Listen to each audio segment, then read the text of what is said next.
Assalamualaikum. Testing, testing.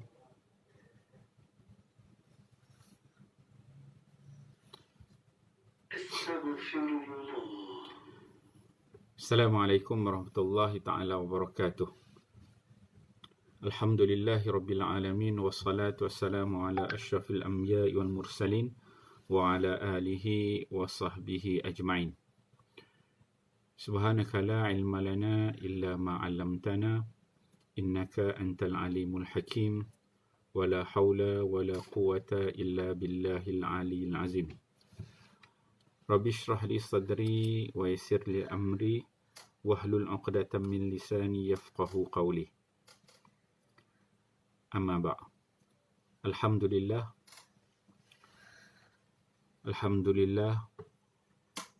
Pertamanya marilah sama-sama kita memanjatkan kesyukuran kepada Allah Subhanahu wa taala dapat kita sama-sama berada dalam kuliah maghrib secara online di Facebook Masjid Alam Impian pada malam ini. Hari ini merupakan 4 hari bulan 12 2020 bersamaan dengan 20 Rabiul Tsani 1442 Hijrah pada hari Jumaat yang pertama pada bulan 12 ini. Jadi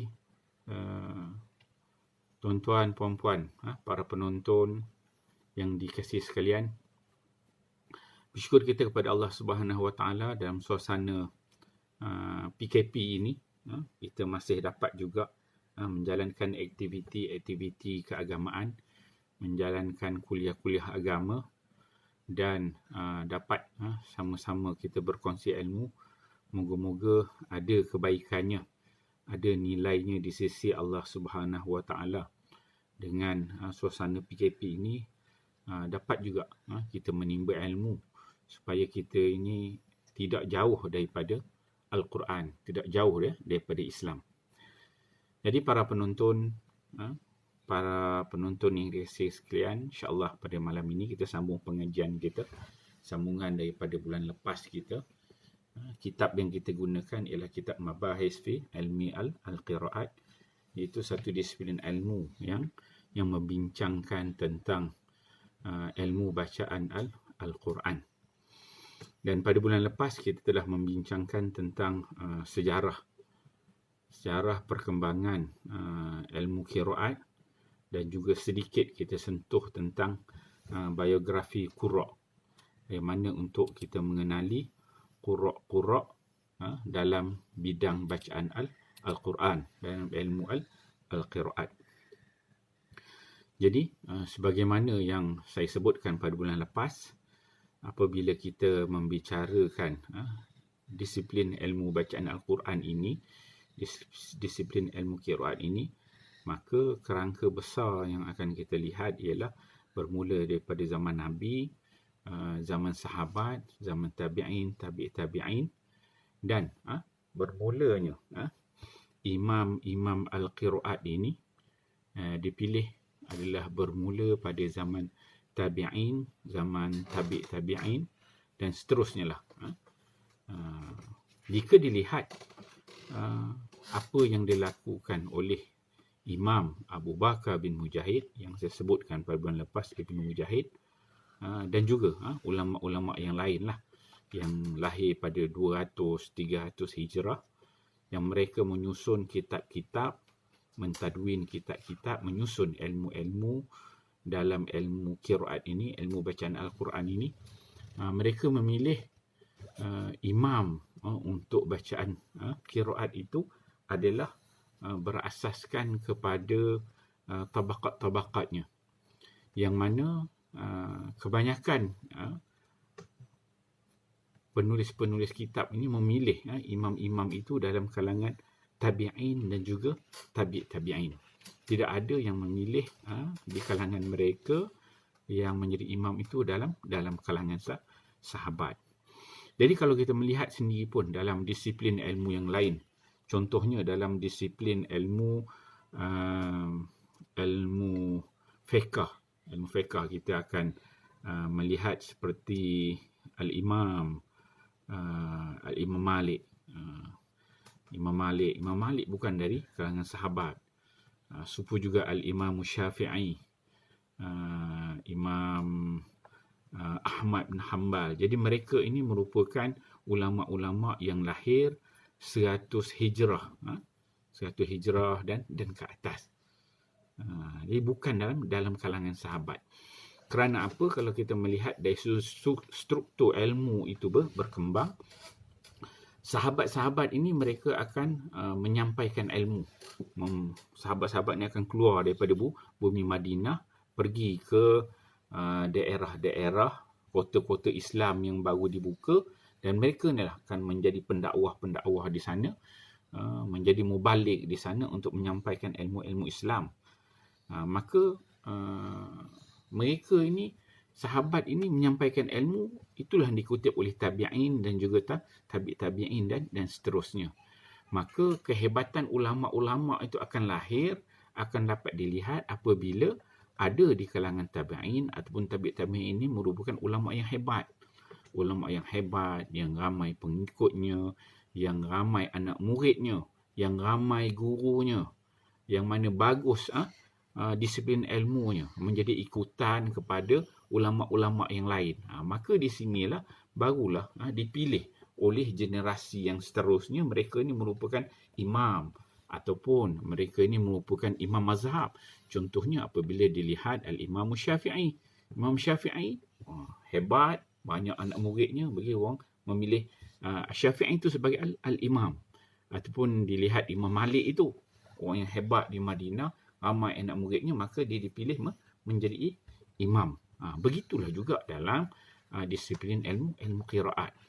Apabila tabi'in ini mendapat bacaan-bacaan yang diambil daripada para sahabat ataupun tabi'in yang lain, maka mereka ini akan membina madrasah, akan membina institusi-institusi pengajian pada zaman mereka, dan mereka ini mempunyai anak murid yang ramai, guru yang ramai, anak murid yang ramai, pengikut yang ramai, yang mana anak-anak murid pada ketika zaman mereka itu memberikan kepercayaan kepada mereka, mengikut apa yang diajar, apa yang disampaikan. Maka lahirlah ulama-ulama dan bidang bacaan ini disebut sebagai al-imam fil qiraat, itu bermula pada zaman tabi'in, yang mana saya sebutkan pada bulan lepas, Imam Ibnu Mujahid dia telah mengumpulkan 7 orang imam, iaitu Imam Nafi', Imam Ibnu Kathir, Imam Abu Amru Al-Basri, Imam Ibnu Amir, Imam Asim, Imam Hamzah dan juga Al-Imam Kisai.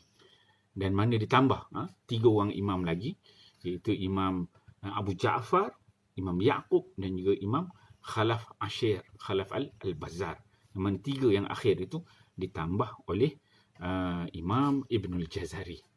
Jadi mereka yang menyusun itu adalah yang 300, 400, 500 hijrah, yang mana mereka melihat disiplin ilmu pada kurun 100 hijrah, 200 hijrah. Mereka lah yang mengumpulkan ilmu dan memilih para imam ini dengan kriteria, dengan kehebatan, sifat-sifat yang ada pada mereka.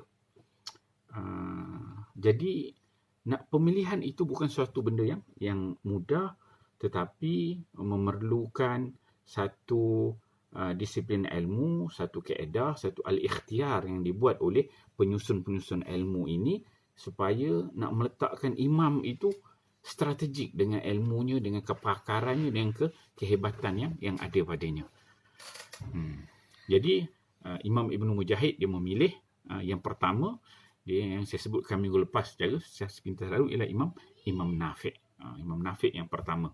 2 orang perawi dia, iaitu Qalun dan juga Warsh. Jadi insyaAllah pada hari ini kita akan membincangkan lebih detail tentang pengenalan kepada imam-imam ini. So imam yang pertama itu Imam Nafi'.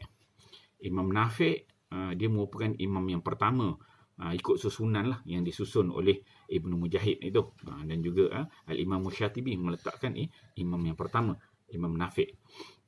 Dia merupakan salah seorang daripada imam qiraat yang 7. Disebutkan qura' sab'ah. Imam. Kemudian bacaan, kebanyakan bacaan yang dibaca oleh Imam Nafi' ini masih diamalkan di beberapa negara di sebelah Arab sampai sekarang ni. Ada di sebelah Syria, sebelah Jordan, Libya, Sudan, ada sebahagian Mesir, Algeria dan lain-lain. Itu qiraat Nafi'. Nafi' itu nanti kita akan masuk kepada Qalun dan Warsh. Secara umumnya gitu, masih ada. Selepas bacaan kita, yang asas kita baca bacaan kita ialah riwayat Hafs an Asim. Selain daripada Hafs, bacaan yang kedua terbanyak adalah bacaan Nafi'. Sama ada dia baca dengan riwayat Qalun ataupun di riwayat Warsh. Okey. Ini kenapa? Kenapa dibuktikan? Kerana banyaknya mashaf yang dicetak dengan riwayat sama ada riwayat Qalun ataupun riwayat Warsh. Tidak seperti qiraat-qiraat yang lain. Itu kehebatan yang ada pada qiraat Nafi'. Okey, Nafi' ni siapa dia? Nama penuh dia ialah Nafi' ibnu Abdul Rahman ibnu Abi Nu'aim Al-Laisi. Itu nama dia. Dia ni lahir pada 70 Hijrah. 70 Hijrah ni termasuk dalam kalangan tabi'in lah. Maksudnya 70 tu, mungkin dia sempat jumpa dengan tabi'in. Dan dia pula di Madinah. Kan? Di Madinah. 70 dia lahir dan dia meninggal pada 169 Hijrah. Dia ni di kunyah dia adalah Abu Ruaim.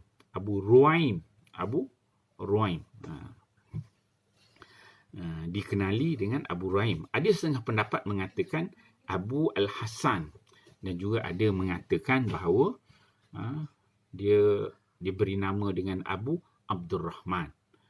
Lahir pada 70 Hijrah. Ini pendapat yang sahih semasa zaman pemerintahan Khalifah Abdul Malik bin Marwan. Jadi kalau kita tengok Nafi' ini dia berasal daripada Asbahan.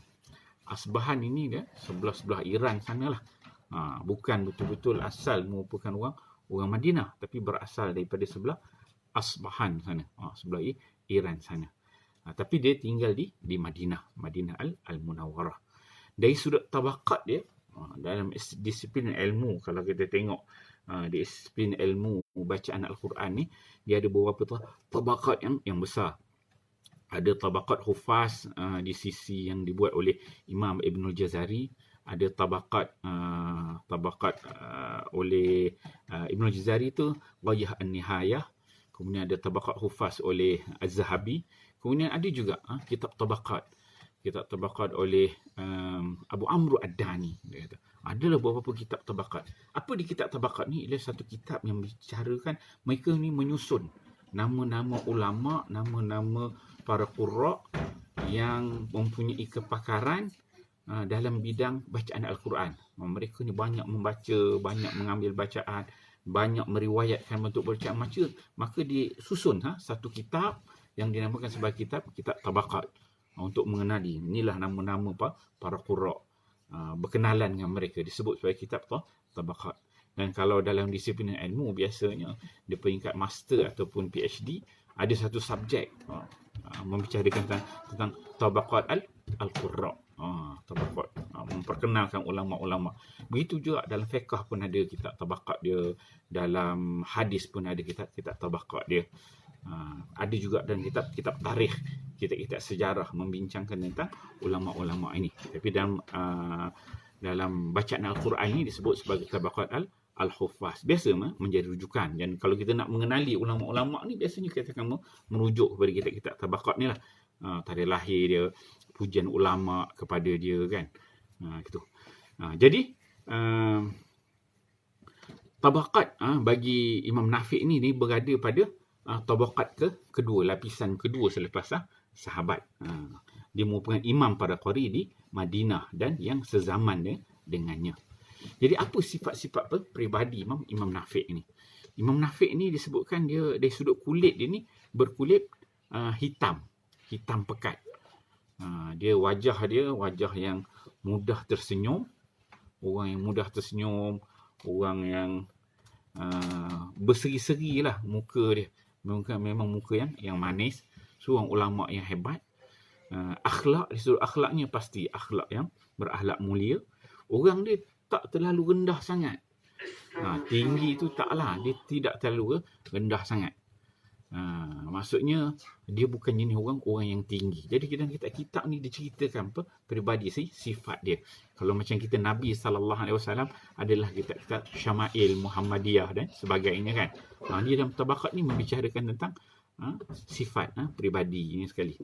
Kemudian Nafi' ini merupakan seorang ulama yang suka bersenda gurau dan juga peramah.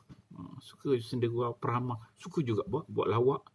Tetapi dia ada kelebihan pada dia mempunyai suara yang cukup baik, cukup merdu dan cukup senang didengar oleh telinga kita.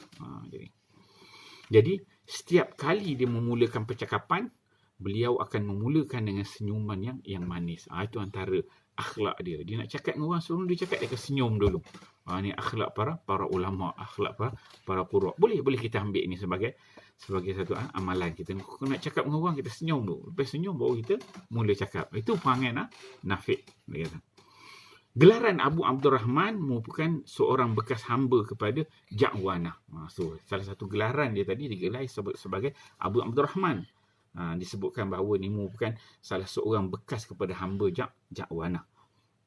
Yang mana Ja'wanah merupakan sahabat kepada Sayyidina Hamzah bin Abdul Muttalib. Dan menurut riwayat lain, dia juga merupakan sahabat kepada Sayyidina Abbas bin Abdul Muttalib. Ini ada riwayat menyebutkan sedemikian. Okey. Kemudian dari sudut ilmu dan kepakaran dia pula. Jadi bacaan Imam Nafi' ni adalah bacaan yang mutawatir. Namun bukanlah kerana dia ni bertalaki dengan 70 orang tabi'in. Tetapi mutawatirnya kerana merangkumi semua syarat-syarat ilmu qiraat. Disebutkan bahawa Imam Nafi' ni, dia ni bertalaki dengan 70 orang tabi'in. Bukan seorang. 70 orang tabi'in. Kita zaman kita sekarang ni, kita belajar ngaji dengan seorang tok guru je. Itu pun kita belajar ngaji masa umur berapa? Umur sekolah rendah. Jah 1, jah 2, jah 3, habis khatam tu tak buka dah Quran.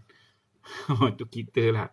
Zaman kita ni. Atau pengaji masa 5, 6 tahun, 7, sekolah rendah, kira khatam tu khatam habis lah. Memang tak buka dah.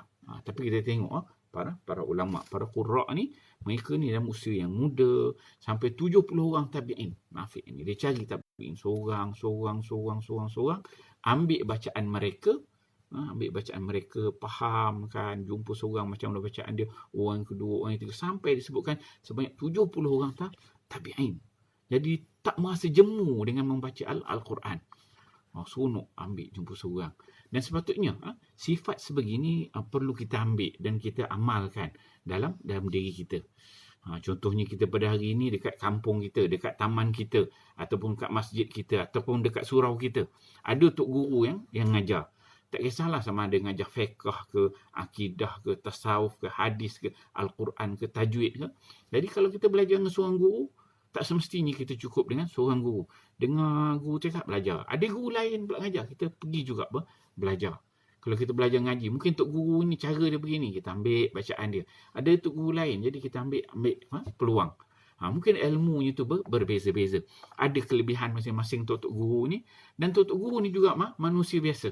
Ada kelemahan masing-masing. Yang mana setiap kelebihan dan kelemahan itu kita terima seadanya. Dan kita sebagai murid, kita perlu menerima apa yang guru sampaikan itu dengan sebaiknya, dan kutip benda-benda yang baik yang dapat kita belajar daripada tok guru. Tok guru ni pun dia tak maksum, ada buat salah, ada buat silap kan. Jadi kalau kita tengok ada kelemahan yang ada pada tok guru tu, kita tak perlu ambil yang dia ajar, yang baik, yang betul kita ambil. Kalau kurang pasti, mungkin kita boleh bincang, dapatkan pendapat yang lain. Jadi tak boleh kita berhenti dengan seorang guru. Carilah guru yang lain. Apabila makin banyak tok guru kita belajar ni, maka ilmu kita itu semakin berkembang. Kefahaman kita tentang agama, tentang Al-Quran itu semakin baik. Begitulah disiplin ilmu itu kita akan berkembang. Jadi Imam Nafi' ni, bacaan dia, 70 orang tabi'in dia baca. Dan bacaan dia itu merupakan bacaan yang mutawatir disebut oleh ulama. Ada syarat-syarat dalam ilmu qiraat, yang mana pada pengajian yang lalu telah saya sebutkan. Ada 3 syarat yang disebutkan oleh Imam Ibnul Jazari. Ibnu Mujahid pula dia ada menukil dalam kitab dia As-Sab'ah. Begitu juga Abu Amru Ad-Dani, dia ada menukilkan dalam kitab dia. Begitu juga Abu Daud. Setiap mereka ni ada menukilkan syarat-syarat. Yang mana akhirnya biasa kita akan guna pendapat Imam Ibnul Jazari lah, yang meletakkan 3 syarat yang pernah saya sebutkan sebelum ni dalam pengajian-pengajian yang lalu. Okey, selain daripada bidang qiraat, Imam Nafi' ini juga merupakan seorang yang mempunyai kebakaran dalam bidang bahasa Arab, ulum Al-Quran dan juga ilmu-ilmu yang lain. Okey, berbekalkan kezuhudan dan kemahiran dalam bidang qiraat, nama Imam Nafi' ini popular di negara-negara Islam hinggalah ke hari ini.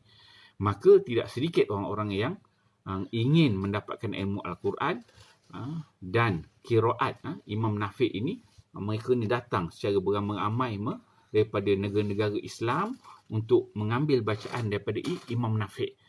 Maksudnya daripada negara Islam pada zaman 100 Hijrah yang pertama itu, mereka akan datang ke Madinah. Sebab Nafi' ni duduk di Madinah. Daripada Mesir datang, daripada Kufah datang, daripada Syam datang untuk bertemu dengan Imam Nafi', mengambil bacaan Al-Quran daripada Imam Nafi' di Madinah Al-Munawwarah. Okey.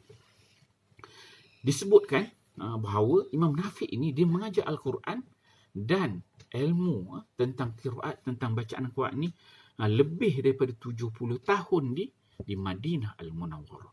70 tahun lebih menghadap Quran aja. Memang kepakaran itu bidang Quran, membaca Quran, maka lebih 70 tahun dia mengajar Al-Quran di Madinah Al-Munawwarah.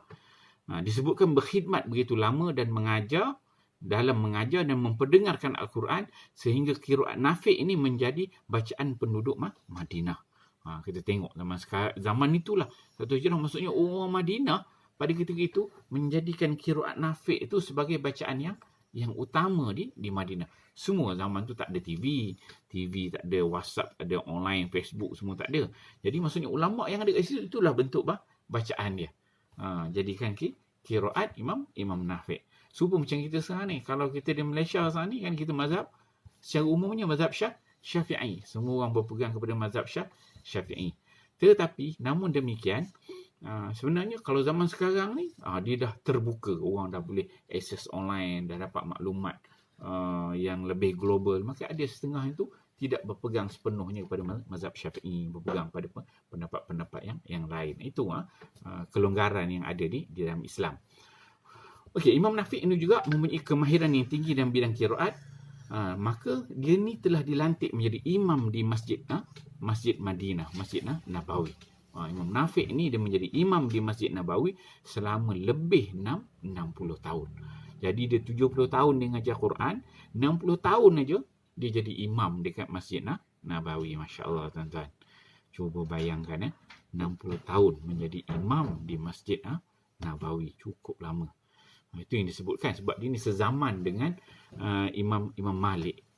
Dan Imam Malik, mazhab Maliki tu, Imam Malik tu bukan salah seorang anak murid kepada Imam Nafi' ini. Sebab itu yang saya ceritakan pada bulan lepas, Imam Malik tu kalau ada Nafi' tu dia tak nak jadi imam. Dia sok guru ni, dia hormat kepada orang Quran yang bidang dia. Okey. Seterusnya disebutkan Nafi' ini, berkata Nafi' dia menakalkan, dia kata aku berguru dengan 70 orang tabi'in dan aku membaca di hadapannya. Apa yang bersepakat maka aku ambil, manakala apa yang syaz padanya dan ada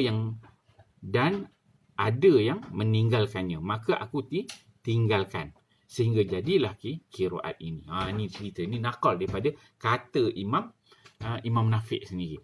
Dia kata walaupun dia ni sebenarnya berguru dengan 70 orang tabi'in, tetapi walaupun 70 orang tabi'in, tidak semua bacaan itu dia ambil menjadikan satu manhaj, satu bentuk bacaan Imam Nafi'. Daripada 70 orang tabi'in itu dan juga sahabat-sahabat dia yang lain, dia akan ambil bacaan-bacaan itu, melihat bukan sekadar mengambil bacaan, tetapi bacaan itu dilihat periwayatannya. sampai tak kepada Nabi? Betul tak susu galur sanad bacaannya itu? Sanad pada seorang sahabat tu sampai tak kepada Nabi? Seorang tabi'in tu ataupun tabi'in yang dia ambil tu sampai tak kepada tabi'in? Sampai tak kepada Nabi SAW? Maka dia akan melihat dari aspek itu. Mungkin ada setengah bacaan yang diambil oleh Nafi' ini, dia ini tidak dilihat, tak ada pun sanad sebenarnya sampai kepada Nabi SAW. Maka bentuk bacaan yang sedemikian disebut sebagai bacaan yang syazah. Syazah, maksudnya Imam Nafi' sendiri bila dia ambil bacaan daripada tabi'in tu, ini wajah bacaan ni mungkin seorang tabi'in, tapi bila tengok sebenarnya tak ada susu galur sampai kepada Nabi SAW. Ini peranan para ulama. Mereka inilah merupakan generasi pertama yang menjadi imam, yang memastikan Al-Quran itu terpelihara bacaan, betul bacaannya, betul sanadnya, betul susu galurnya, dan boleh disandarkan mereka. Ini antara kriteria yang dipilih oleh Imam Ibn Mujahid. Bagaimana Imam Ibn Mujahid nak memilihkan Imam Nafi' itu menjadi imam? Sebelum dengan perawinya nak pilih sebagai imam, salah satu dia banyak bertalaki dengan tabi'in. Kemudian apabila dia dah bertalaki dengan ramai orang imam, banyak tabi'in, banyak bacaan yang diambil, maka dia akan menyaring bacaan-bacaan yang banyak itu oleh Imam Nafi', disaring oleh Imam Nafi', dan dia menjadikan manhaj bacaan dia sendiri. Dan bacaan dia sendiri itulah bacaan yang dia amalkan. Bacaan yang dia amalkan, bacaan yang dia ajarkan kepada para sahabat-sahabat dia. Mungkin Imam Nafi' itu dia ngajar di Madinah. Ada masjid A dia ngajar, masjid B, masjid C dia ngajar. Maka dia akan ajar masjid A ni ajar wajah baca 2 harkat. Masjid B dia ajar baca 4 harkat. Dan bacaan Imam Nafi' ni antara bacaan dia yang banyak kalau kita tengok dalam Quran ialah dengan bacaan taklil. Ada bacaan taklil, ada sebahagiannya dengan imalah. Taklil ni kalau kita di sini dia ada wadduha. Wadduha tu yang tu dinamakan taklil. Bentuk bacaan begitu. Dan bukan pada semua tempat, ada tempat-tempat yang tertentu. Itu kita dah masuk kepada manhaj bacaannya. So ada sedemikian. Jadi perlu disaring oleh Imam Nafi' ni untuk menjadikan bacaan dia. Dan bacaan itulah yang diamalkan, yang diajarkan kepada anak-anak murid dia. Walaupun sebenarnya dia mengambil banyak bacaan yang lain. Contoh macam kita dekat Malaysia ni. Mudah kalau dari sudut bahasa. Contohnya kita orang KL. Kita orang Shah Alam. Orang Shah Alam, Alam Impian. Taman dekat Alam Impian ni. Maka mungkin kita pergi berguru dekat Kelantan. Maka apabila kita sampai ke Kelantan di sana, kita akan dengarlah Tok Guru sana cakap dengan dialek Kelantan. Dengan cara bunyi Kelantannya. Kemudian mungkin juga kita berguru. Kita berguru dengan Tok Guru daripada sebelah Kedah, orang utara. Dengan hangnya, dengan bahasa-bahasa utaranya. Mungkin juga kita ada berguru dengan Tok Guru yang daripada Terengganu. Yang banyak G di hujungnya. Tetapi sebenarnya apabila kita dah berguru banyak, kita selesanya kita nak cakap dengan bahasa apa? Orang Shah Alam, maka kita akan dengan bahasa Shah Alam lah. Kita akan cakap dengan style orang Shah Alam juga. Orang dengan orang Alam Impian juga. Walaupun sebenarnya kita berguru banyak. Maka kesesuaian yang kita rasakan, kita berguru dengan beberapa orang guru, ini kita ambil ilmunya, tapi kita tak amalkan menjadikan bacaan kita. Maka begitulah kepada Imam Nafi'. Kemudian imam-imam ni juga apabila mereka mengambil bacaan, ada riwayat-riwayat menyebutkan ada mereka ini mengambil dalam bentuk mendengar sahaja. Sima'i. Mendengar je. Dengar je Tok Guru baca. Dengar Tok Guru baca. Satu bentuk sima'i. Ada disebut sebagai ardan. Ardan maksudnya dia membentangkan bacaan. Dia ajar cara memang dia baca sendiri. Dia pergi jumpa Tok Guru tu, dia baca guru tu betulkan. Baca betul. Itu ardan. Dia membaca kepada Tok Guru tu. Ada juga yang disebutkan sebagai dia mendengar, kemudian dia membacakan. Mula Tok Guru tu baca dulu, kemudian baru anak murid ni membaca. Dan inilah sebenarnya kaedah yang terbaik. Sebagaimana kalau kita melihat hadis bagaimana Nabi SAW dia mengambil bacaan daripada Jibril. Memulakan Jibril kata suruh baca terus. Dia kata ma ana biqari'in. Aku tak kerti baca. Kemudian barulah Jibril dia membacakan, kemudian diikut oleh Nabi SAW. So dia dengar, kemudian dia baca balik. Itu yang ulama ada menyebutkan sebagai talaqi dan juga musyafahah dalam Al-Quran. So dalam kaedah bacaan Quran ni dia ada sima'i dan dia ada ardan. Dia dibentangkan bacaan, kemudian ada dia mendengar. Begitu juga imam-imam ni begitu. Ada dia mendengar, ada dia membaca. Ada yang dah dia baca, dia balik tapi dia tak selesa untuk amalkan. Maka tidak menjadi manhaj bacaan dia. Tetapi bagi Imam Nafi' ni, dia adalah manhaj yang ditetapkan. Dia juga menilai tok guru bentuk-bentuk bacaan. Sebagaimana disebutkan oleh Imam Nafi' ni tadi, apabila dia nampak bentuk bacaan itu syaz, nampak pelik, tak kena dari sudut susu galuh sanadnya, maka dia akan meninggalkan bacaan tersebut. Dia tak ambil jadi bacaan dia. Ini menunjukkan ulama' tu, seorang imam tu yang cukup berhati-hati dengan ilmu yang dia ambil, dengan bentuk-bentuk bacaan yang dia ambil.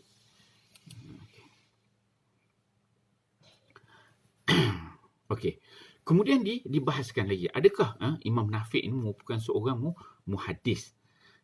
Disebutkan tidaklah keilmuan Imam Nafi' terhenti hanya seorang qari dalam bidang bacaan Al-Quran sahaja. Beliau juga merupakan seorang muhaddis. Ada juga meriwayatkan hadis. Imam dalam Al-Quran dan imam dalam hadis. Dia ni sibuk dengan ilmu riwayah dan juga dirayah. Yang mana baik akhlaknya. Yahya bin Ma'in. Dia menyebutkan bahawa ini dalam ilmu, kalau dalam hadis tu dia ada ilmu jarah wa ta'dil, dia menilai seseorang ulama itu, seorang perawi itu. Yahya bin Ma'in dia menyebutkan bahawa Imam Nafi' ini merupakan seorang imam yang siqah. An-Nasa'i pula dia mengatakan la ba'sa bihi. Okey, dia kata. Imam Nafi' ni bagus, dia kata. Kemudian Abu Hatim pula menyebutkan bahawa dia ni saduq. Imam Nafi' ni saduq. Ada menyebutkan bahawa Imam Nafi' ni longgar sedikit dari sudut hafalannya. Tetapi kena ingat, ini merupakan penilaian dalam kalangan ulama' hadis.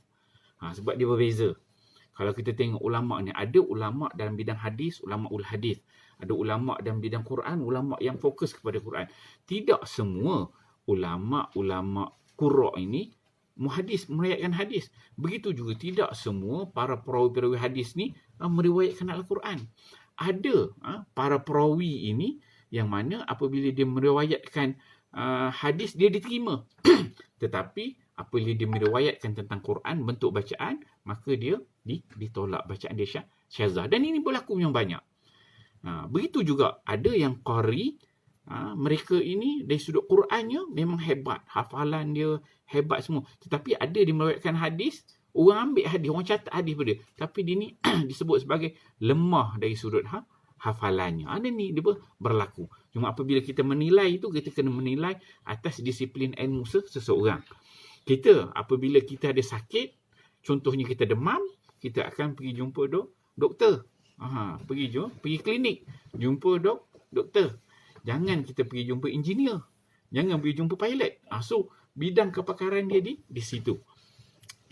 Dia yang tahu ubat, dia yang tahu nak rawat bagaimana. Begitulah para doktor untuk ubat orang. Begitulah kita. Apabila kita menyebut tentang ilmu Quran, maka para qurra' orang yang punya kepakaran yang dalam disiplin ilmu tersebut. Begitu juga hadis ada disiplin dia. So, kita jangan melangkau ke sana ataupun melangkau sini. Begitu juga dalam fiqh. Apabila dalam ilmu fiqh ada ulama' yang hebat fiqh, tanya orang fiqh. Kalau kita tanya para qurra' ni, mungkin jawapan dia tidak sekemas jawapan orang fiqh. Begitu juga tentang bacaan ni, kalau tuan-tuan jangan tanya orang fiqh. Boleh orang fiqh jawab ilmu tajwid ni. Contohnya nak tanya tajwid, qiraat ni tinggi sikit.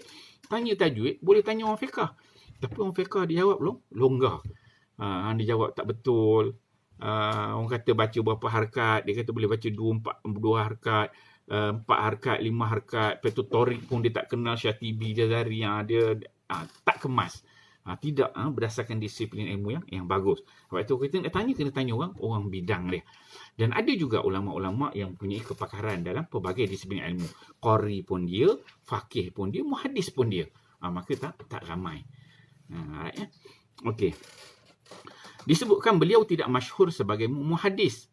Maka baginya ialah al-qurra itu sudah memadai. Jadi lebih dikenali sebagai al-qurra daripada muhaddis. Disebutkan kebarangkalian riwayat beliau tidak menyerlah dalam bidang hadis. Maka disebutkan lagi dibimbangi akan keliru kerana wujud seorang muhaddis terkemuka yang juga bernama Nafi', iaitu Nafi' Maula Umar. Ada disebutkan sedemikian. Bismillah.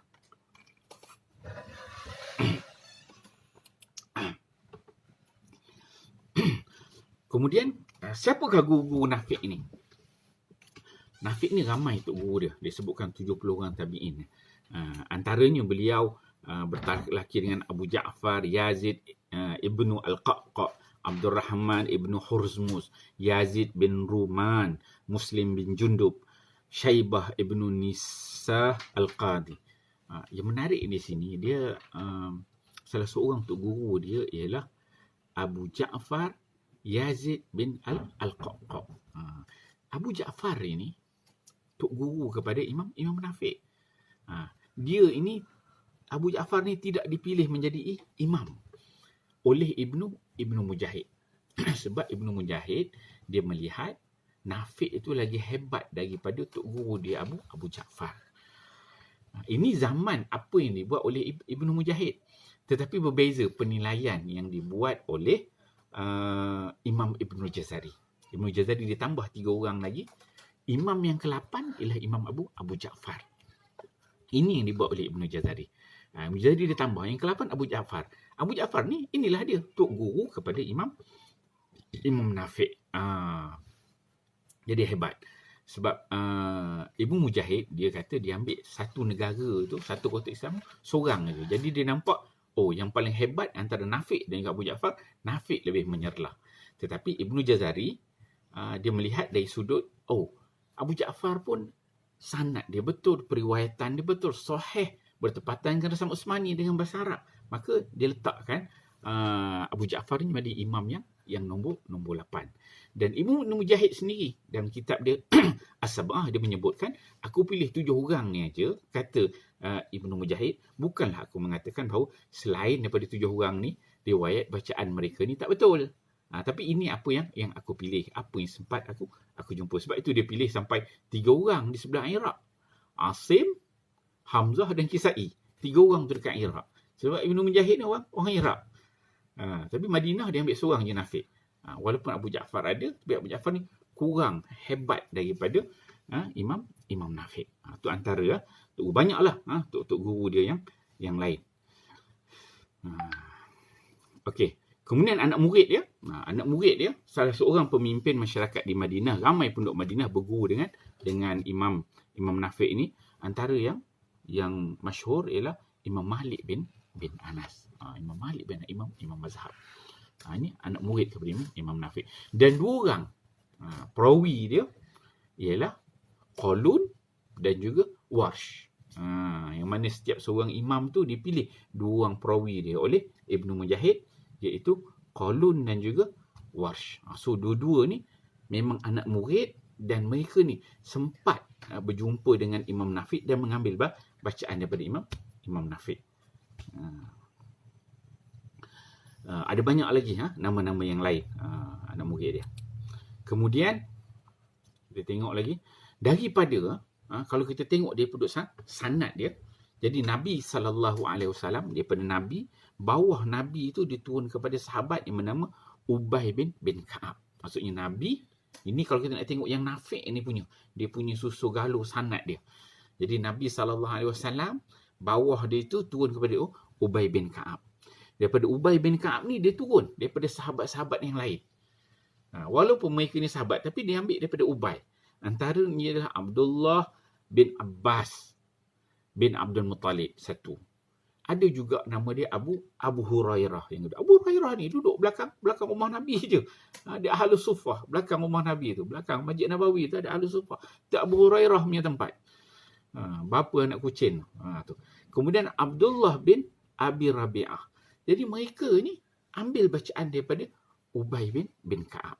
Daripada sinilah 3 orang ni turun lagi kepada Abu Ja'far Yazid Al-Qaqqa, ini katakan untuk guru kepada Imam Nafi' ini tadi, Syaibah Ibnu Nisa Al-Qadi, Abdul Rahman Ibnu Hurmuz Al-A'rash, Muslim bin Jundub dan juga Yazid bin Ruman. Kemudian baru turun kepada Imam Nafi'. So Nafi' itu dia sampai kepada tabi'in juga, sampai kepada sahabat, sampai kepada Rasulullah. So ada 3. 1, 2, 3. 3 nama atas dia tu baru sampai kepada Nabi sallallahu alaihi wasallam. Itu kita tengok susu galurnya nak sampai kepada Nabi. Dan ada beberapa orang sahabat yang lain dan juga tabi'in yang lain yang diambil oleh Nafi'. Walaupun disebut 70 orang, tetapi dia akan ditengokkan susu galur dia tu. Dan bila Nafi' ni sebagai imam baru turun bawah dia tadi disebut sebagai Qalun, perawi yang pertama, dan juga Warsh ialah perawi yang kedua. Disebut sebagai perawi dan waktu yang sama mereka ni adalah perawi dan mereka ini adalah anak murid kepada Imam Nafi'. Itu kehebatan yang ada pada Imam Nafi'. Anak murid yang hebat, dia pun untuk guru yang hebat. Ini pandangan ulama kepada Imam Nafi'. Abu Ubaid dia mengatakan qiraat Nafi' ini menjadi qiraat ahli Madinah dan berpegang dengannya sehingga ke hari ini. Ini zaman Abu Ubaid. Dia mengatakan zaman itu memang ni 100-200 hijrah tu memang semua orang memang masih membaca dengan qiraat Nafi' di Madinah. Sa'id bin Mansur pula mengatakan, aku mendengar Malik bin Anas berkata qiraat ahli Madinah adalah sunnah. Maka ditanya padanya, qiraat Nafi' kah itu? Maka Imam Malik bin Anas dia menjawab, ya, qiraat yang sunnah merupakan qiraat Nafi'. Kemudian Ibnu Mujahid pula dia memberikan pandangan. Dia mengatakan Imam Nafi' ini adalah imam yang berdiri dan qiraatnya selepas tabi'in ialah Nafi'. Nafi' adalah seorang yang alim akan wajah-wajah qiraat imam-imam sebelumnya di tempatnya. Ini Imam Ibnu Mujahid mengatakan Nafi' ini orang yang pakar. Dia tahu wajah-wajah bacaan qiraat dan dia tahu wajah-wajah bacaan imam-imam yang sebelumnya. Itu yang disebutkan oleh Imam Nafi'. Dia kata, kalau aku dapat wajah bacaan itu syazah, maka aku akan tinggalkan. Aku akan ambil wajah yang paling bagus, yang paling tepat daripada Nabi sallallahu alaihi wasallam. Kemudian Abdullah bin Hanbal, Abdullah bin Ahmad bin Hanbal, dia pula mengatakan bahawa aku telah menyoal bapaku tentang qiraat mana yang ia suka. Bapaku menjawab qiraat Ahlul Madinah, iaitu qiraat Nafi'. Aku bertanya lagi, qiraat apa lagi? Ia menjawab qiraat Asim. Ini Imam Ahmad bin Hanbal pun membaca dengan bacaan qiraat Nafi'. Kemudian selain pada Nafi' ialah bacaan Asim. Ini kata anak murid kepada Nafi' pula, iaitu Qalun. Qalun dia kata bahawa Nafi' adalah insan yang suci akhlaknya, insan yang baik qiraahnya. Beliau seorang yang zuhud dan rendah diri, solat di Masjid Nabi selama 60 tahun. Tadi kita dah sebutkan bahawa Imam Nafi' ni menjadi imam di Masjid Nabawi selama 60 tahun. Allahu Akbar, tuan-tuan mulia. Kita nak pergi Madinah pun susah, nak pergi umrah buat masa ni pun tak dibuka kan. Jadi memang peluang itu agak tipis nak ke sana. Ni Imam Nafi' 60 tahun jadi imam. Duduk kat Madinah tu 70 tahun. Mengaji baca Quran 60 tahun je jadi imam ni Masjid Nabawi. Okey. So Imam Nafi' ni dia meninggal pada tahun 169 Hijrah di Madinah Al-Munawwarah ketika berumur 99 tahun. Kemudian ada riwayat menyebutkan bahawa ada kisah Imam Nafi' ini apabila dia bercakap, mulut dia akan berbau kasturi. Kemudian orang tanyalah, sahabat dia tanya, kenapa? Adakah kamu memakai bau-bauan sehingga mulut tu wangi bau kasturi? Sebelum dia mengajar Quran, sebab dia mengajar Quran, belum orang dengar bau-bau kasturi, wangi daripada mulut dia. Kemudian Imam Nafiq dia kata tak, aku tak ada pakai tak pakai wangi-wangian. Tapi dia menyebutkan bahawa dia pernah berjumpa dengan Nabi SAW dan jumpa dengan Nabi membacakan sesuatu ke dalam mulutnya.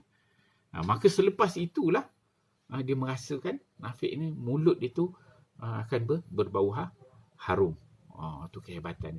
Ada juga riwayat lain mengatakan Nabi meludah ke dalam mulut mulut Nafiq. Ada riwayat lain mengatakan bahawa Nafiq ni dia membaca Al-Quran kepada Nabi SAW, didengarkan kepada Nabi, kan.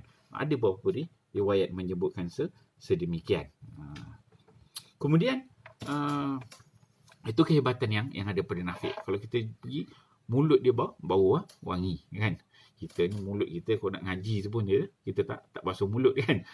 Allahu Rabbi. So ini kelebihan yang Allah berikan. Dapat mimpi jumpa Nabi SAW, itu satu kelebihan. Kemudian Nabi juga pula membacakan sesuatu kepada mulut Nafiq ni. Allahu Rabbi, satu kelebihan lagi. Kemudian diberi kelebihan lagi, selepas tu bangun pada tu, start pada besok tu mulut jadi bau wangi, bau kasturi. Masya Allah. Allahu Akbar. Inilah kelebihan orang Al-Quran. Tengoklah mereka 60 tahun jadi imam, 70 tahun baca Quran, 70 orang tabi'in ambil bacaan. Kesungguhan mereka merupakan ahlul qurra, orang yang hampir dengan Nabi SAW. Jauhlah kita ni, tuan-tuan. Allah, kita baca ni, cuba kita ambil pengajaran. Pernah satu ketika diriwayatkan apabila Nafiq ni sebelum dia meninggal dunia.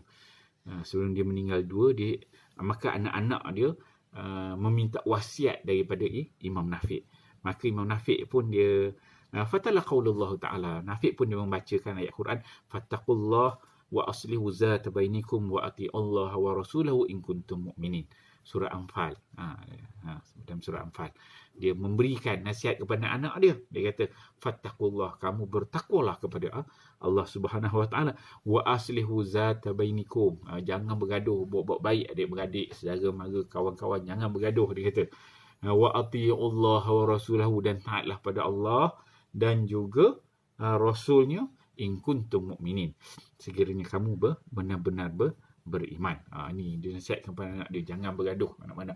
Dia nasihat pun dia guna dengan ayat Al-Quran. Itu kelebihan yang ada pada Nafiq sehinggalah dia wafat pada tahun 169 Hijrah ketika berumur 99 tahun. Ada juga riwayat yang lain yang menyebutkan bahawa Nafiq ini dia biasa membaca Quran dalam keadaan duduk. Kemudian ada sahabat dia tegur, dia kata, tak bagus duduk ni, kena berdiri. Kalau duduk ni nampak macam takabur sikit. Ni riwayat menyebutkan. Kemudian dia pun berdirilah. Sejak pada itu dia tak baca duduk. Dia cuba bergerak berdiri untuk elakkan daripada takabur. Itu riwayat. Tak tahu sejauh mana kesahihannya. Jadi insyaAllah tuan-tuan mulia, saya rasa cukuplah untuk perbincangan kita pada malam ini. Kita telah berkenalan dengan Imam Nafiq pada malam ini. Baru satu imam aja. InsyaAllah kuliah akan datang kita akan perkenalan dengan rawi dia pula. Siapakah dia itu Qalun, rawi dia yang pertama, dan siapakah dia itu Warsh, rawi yang kedua kepada Imam Nafiq.